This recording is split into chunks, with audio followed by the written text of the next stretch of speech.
এটা যে কি হচ্ছে মানে ওটা রিয়েলাইজও করতে পারছি না, ভয়ও লাগছে, মুখ দিয়ে আওয়াজ বেরোচ্ছে না, পুপুনদা চুপ, আমি চুপ, দরদর করে ঘেমে যাচ্ছি। আর ওরকম আনইজি ফিলিং, হ্যাঁ, ওই আনইজি ফিলিংটা চলছে মোটামুটি 100 to 200 মিটার্স এরকম একটা ফিলিং চললো। গাড়ি স্পিড কাটাতে দেখছি 90, ফিল হচ্ছে 40। এটা কীরকম? আমার গাড়ি তো পাঞ্চারও নেই, তাহলে এতটা রাস্তা আমি আসতেও পারতাম না।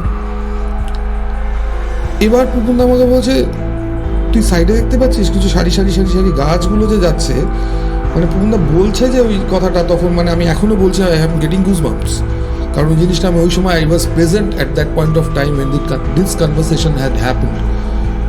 আমার মনে হচ্ছে যে গাছগুলো যে যাচ্ছে, গাছের পাশ থেকে কেউ এই গাছের পাশ দিয়ে যাচ্ছি, তো এই গাছ থেকে একটা মুখ বেরিয়ে আমার দিকে দেখার চেষ্টা করছে। আবার পরে ওই গাছটা পেরিয়ে গেল, পরের গাছটা যে আসছে সেখান থেকে ওই সেম চেহারাটা, মানে খুব ভেগ, কিন্তু মানে